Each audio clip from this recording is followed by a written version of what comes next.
जर मी म्हटलं की चला आपल्या देशाचे पीएम, लगेच आपल्या देशाचे पीएम असे इथे एकदम तयार होतात. मी म्हटलं की हाती, लगेच हाती तयार होतो. त्याला फिरवायचं लगेच तो फिरतो. त्याला म्हटलं की चला हत्ती आता आवाज करतोय, तो लगेच तो आवाज करतोय. तर हे सगळ्या प्रकारचं अशा प्रकारचं एज्युकेशन पुढच्या 5 वर्षांमध्ये विकसित होणार आहे. तुम्ही असे बऱ्याच प्रकारचे हॉलिवूड मूव्ही बघितले असेल बघा. त्या हॉलिवूड मूव्हीमध्ये त्याचं नाव आहे बघा, आयरन मॅन. तुम्ही बघितलेला आहे आयरन मॅन हा मूव्ही बघितलाय. त्याच्यामध्ये तो पार्ट्स हा इकडचा घेतो, तिकडचा घेतो, एक मशीन तयार करतो. असं तुम्ही कधी बघितलेलं आहे? तर तो जो प्रकार आहे तो तुम्ही हॉलिवूड मूव्ही मध्ये बघितला असेल, पण तो पुढच्या 4 ते 5 वर्षांमध्ये शक्य आहे. म्हणजे भविष्यामध्ये आता बोर्डचं काम नसेलच. जर मी म्हटलं की चला डायनासोर कसा पळतोय बघा, डायनासोर म्हटल्याने लगेच तुमच्या दिशेने तो पळायला लागतो. ह्या सगळ्या गोष्टी ज्या आहेत त्या पुढच्या 5 वर्षांमध्ये येणार आहेत. म्हणजे यालाच म्हणतो इथे टेक्नॉलॉजिकल चेंज, जो तुम्ही भविष्यामध्ये बघू शकता. आणि काही लोकांना, ज्या लोकांना रोजगार जमत नाही, आता हा इथे बसलेला आहे, ते मध्ये निघून जा, चल आता ही माझी जागा आहे, असं होणार आहे. इव्हन तुम्हाला माहित असेल की मागच्या काही 2 महिन्यामध्ये टीसीएस किंवा इन्फोसिस सारख्या कंपनीनी 60 ते 70 हजार एम्प्लॉईज यांना कामावून काढून टाकले. चलो टाटा बाय बाय. जे सॉफ्टवेअर इंजिनियर होते, ज्यांचं काम हे टेस्टिंग होतं, आता ते सगळं काम कोण करत आहे? एआय करत आहे. अँथ्रोपिक नावाचं तुम्हाला एआय सुद्धा माहित असेल. खूपच ऍडव्हान्स आहे. स्वतः सॉफ्टवेअर तयार करतं, स्वतःच टेस्टिंग करते, स्वतःच एक्झिक्यूट करते. माणसाची आवश्यकताच नाहीये. फक्त त्याला आयडिया सांगायची की मला याच्यावरती सॉफ्टवेअर हवंय. म्हणजे हा बदल आहे, ज्यामुळे ऑलमोस्ट इंजिनियर तर बेरोजगार होणारच आहेत, पण डॉक्टर सुद्धा बेरोजगार होणार आहे. डॉक्टर डॉक्टर काय करतात? त्यांच्या अभ्यासानुसार कंक्लुजन देतात. इथून पुढे तुमच्या समोर जे असणार आहे, समजा आता माझ्या मोबाईलमध्ये जेमिनी आहे. तर या जेमिनीला समजा मी विचारलं की मला किडनी स्टोन झालेला आहे, मी काय करू? तो तुम्हाला बेसिकली सांगतो पाणी जास्त प्या, वगैरे वगैरे. इव्हन मी माझे बरेच रिपोर्ट्स, मी किंवा माझ्या मेसेजचे बरेच रिपोर्ट, आम्हाला काही कळत नाही, आपण डॉक्टर नाहीये. मग जेव्हा आपण हे रिपोर्ट याला देतो, डॉक्टरपेक्षाही सर्वात बेस्ट कंक्लुजन हा तुम्हाला जेमिनी सादर करतो. किंवा जे डॉक्टरला कळत नाही ते आपण यांना कळतं. आणि जेव्हा मी हे सगळं अभ्यास करतो, जेव्हा आम्ही डॉक्टर समोर जेव्हा जातो, तर डॉक्टर नंतर आम्हाला विचारतो तुम्ही डॉक्टर आहात का? म्हणजे आपल्याला कोण हुशार करते हे. इव्हन लक्षात घ्या, मी बऱ्याच ठिकाणी माझ्या मिसेसला किडनी स्टोन झालेला आहे. तर खूप सारे रिपोर्ट्स, खूप सारा गोंधळ आमचा सुद्धा चालू होता. मग आम्ही काय केलं, जेमिनीला फायनल उतरलं की काय कन्क्लुजन आहे सांग आम्हाला.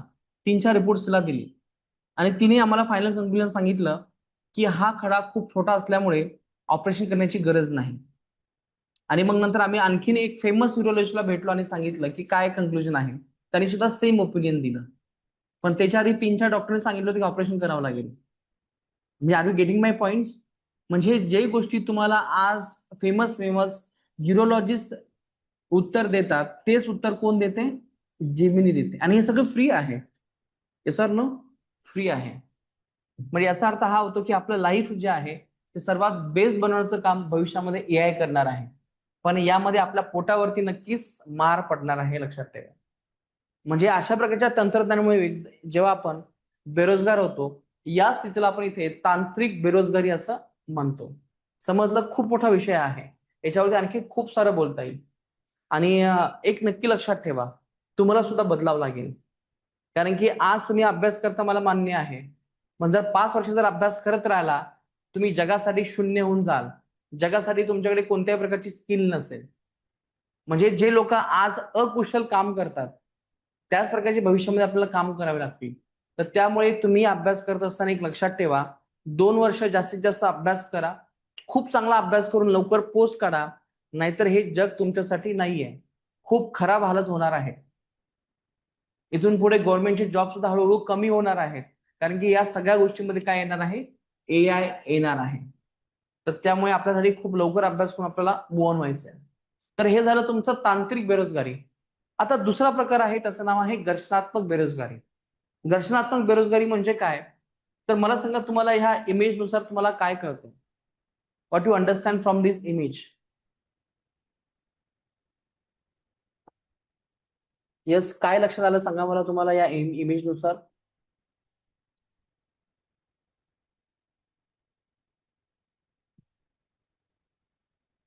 चला मित्रांनो, काही क्वेश्चन्स किंवा काही आहे का अडचण?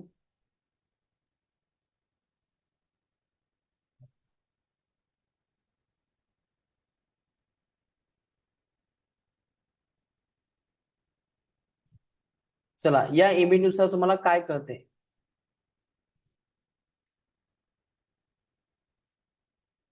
चला, काही क्वेश्चन असेल, काही असेल असं मला विचारत चला. तुमच्या मी कमेंट्स बघत असतो इथे. चला, या इमेज नुसार तुम्हाला हे लक्ष द्यायला हवं की आधी तुमचा जुना जॉब होता, तो जुना जॉब सोडून आता तुम्ही नवीन जॉब जॉईन करत आहात. पण मला सांगा, हे जॉईन करत असताना तुम्ही इथे काय मधातच आहात? म्हणजे नेहमी लक्षात ठेवा की जेव्हा तुम्ही नवीन जॉब जॉईन करता तेव्हा तुम्हाला लगेच नवीन जॉब मिळतो का? नाही. काही दिवस तुम्हाला कालावधी, काही दिवस थांबावं लागतं, वेट करावं लागतं. ही जी काही स्थिती आहे काही दिवस बेरोजगार राहण्याची, या स्थितीला आपण इथे फ्रिक्शनल अनएम्प्लॉयमेंट किंवा घर्षणात्मक बेरोजगारी असं म्हणतो. जेव्हा एखादा व्यक्ती एक नोकरी सोडून दुसऱ्या नोकरी शोधत असतो, पण त्यापैकी मधला जो काही काळ असतो तो बेरोजगारीचा असतो, यालाच आपण इथे घर्षणात्मक बेरोजगारी असं म्हणतो. आता मला सांगा मित्रांनो, घर्षणात्मक बेरोजगारी तुम्हाला कुठे पाहायला मिळते? विकसित देशामध्ये, अविकसित देशामध्ये की विकसनशील देशामध्ये? म्हणजे आपण हा इथे जो काही डायग्राम बघितला तर तो ग्रामीण आणि शहरी तुम्हाला लक्षात आलेलाच आहे. आता इथे मी नवीन एक टर्म इथे ऍड करतो, तर ते आहे विकसित देश. कारण की त्यांचा विकास वेगळ्या अँगलला असल्यामुळे इथे सुद्धा वेगळ्या प्रकारची इथे बेरोजगारी तुम्हाला पाहायला मिळते. तर प्रामुख्याने जी काही घर्षणात्मक बेरोजगारी आहे ती कोणत्या देशांमध्ये पाहायला मिळते? तर याचं उत्तर आहे केवळ विकसित देशांमध्ये. तर हे नेहमी लक्षात ठेवा. घर्षणात्मक बेरोजगारी ही प्रामुख्याने तुम्हाला कुठे पाहायला मिळते? विकसित देशांमध्ये. घर्षणात्मक बेरोजगारीचा अर्थ लक्षात आला? आधीची नोकरी सोडून जेव्हा नवीन नोकरी आपण जॉईन करतो, पण त्यामध्ये जे काही तुम्ही बेरोजगार राहता त्या स्थितीला म्हणतो आपण घर्षणात्मक बेरोजगारी. आता आपला पुढचा पाठ आहे मित्रांनो, त्याचं नाव आहे सायक्लिक अनएम्प्लॉयमेंट, म्हणजे चक्रीय बेरोजगारी. तुम्हाला माहित असेल की आपलं जे काही लाईफ सायकल आहे ते कधीही असं स्टेबल नाहीये. व्हेंटिलेटर जर तुम्ही बघितलं ते स्टेबल नाहीये. ते कशा प्रकारचं आहे? Up down, up down, up down, up down. म्हणजे ज्या प्रकारे आपला लाईफ सुद्धा अप अँड डाऊन आहे, तसंच जी इकॉनॉमी आहे ती सुद्धा अशी सरळ नाहीये. तिथे सुद्धा नेहमी अप डाऊन असतात. तर जर समजा तुम्ही इथे अप बघितलं तर यालाच आपण इथे तेजी असं म्हणायचं. इथे जर बघितलं तर याला आपण इथे मंदी असं म्हणायचं. म्हणजे तेजी मंदी हा प्रकार अर्थव्यवस्थेमध्ये असतो, म्हणजे असतोच. कधी तेजी आहे तर काही दिवसांनी मंदी असणार आहे. तर लक्षात घ्या मित्रांनो, मग आता या स्थितीमध्ये जेव्हा अर्थव्यवस्था ही तुमची तेजीमध्ये आहे, तर तेव्हा तुम्हाला मोठ्या प्रमाणामध्ये रोजगार मिळतात. पण जेव्हा अर्थव्यवस्था ही मंदीमध्ये आहे, तेव्हा अर्थव्यवस्थेमध्ये मोठ्या प्रमाणामध्ये बेरोजगारी निर्माण होते. देशामध्ये बेरोजगार स्थिती निर्माण होते. म्हणजे जेव्हा मंदी आणि तेजीनुसार जेव्हा रोजगार किंवा बेरोजगार अशा प्रकारची स्थिती निर्माण होते, या स्थितीला म्हणायचं आपण इथे चक्रीय बेरोजगारी. चला, चक्रीय बेरोजगारीचा अर्थ लक्षात आला? चक्रानुसार जेव्हा मंदी असते तेव्हा तुम्ही बेरोजगार होता, याच बेरोजगार स्थितीला काय म्हणायचं? चक्रीय बेरोजगारी. समजलं इथपर्यंत? हा अतिशय महत्वाचा पाठ आहे. आता याच्यावर तुम्हाला आणखी एक असा प्रश्न विचारला जातो की अशा प्रकारची जी काही बेरोजगारी आहे, चक्रीय बेरोजगारी, ती कुठे पाहायला मिळते? तर लक्षात घ्या मित्रांनो, विकसित देशामध्ये आपल्याला घर्षणात्मक बेरोजगारी पाहायला मिळते. आणि आणखीन एक दुसरा प्रकार आहे ज्याचं नाव आहे चक्रीय बेरोजगारी.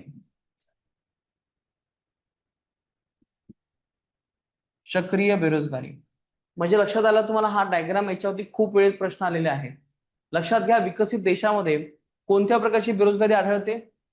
घर्षणात्मक आणि चक्रीय.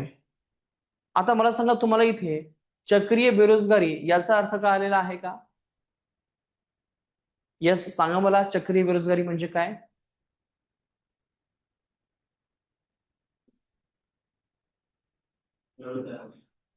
यस, म्हणजे चढ असेल तर रोजगार आहे, मंदी असेल तर बेरोजगार आहे. म्हणजे चढ आणि उतारानुसार जे रोजगार आणि बेरोजगार निर्माण होतात, याच स्थितीला आपण इथे काय म्हणायचे? चक्रीय बेरोजगारी. आणि विकसित देशामध्ये कोणत्या प्रकारची बेरोजगारी आढळते मित्रांनो?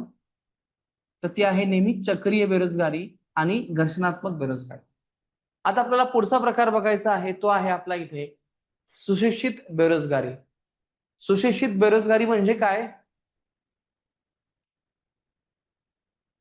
म्हणजे तुमचं नाही, तसं नाहीये, काम करण्याची इच्छा आहे पण तुमच्याकडे पात्रता असूनही, तुमच्याकडे डिग्री किंवा शिक्षण असूनही तुम्हाला वाटेल त्या प्रमाणामध्ये तसा जॉब मिळत नाही.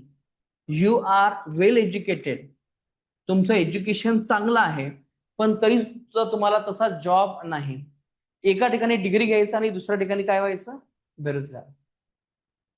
म्हणजे तुमच्याकडे शिक्षण असूनही तुमच्याकडे रोजगार नसणे, यालाच आपण इथे म्हणायचं सुशिक्षित बेरोजगारी. Yes, got it.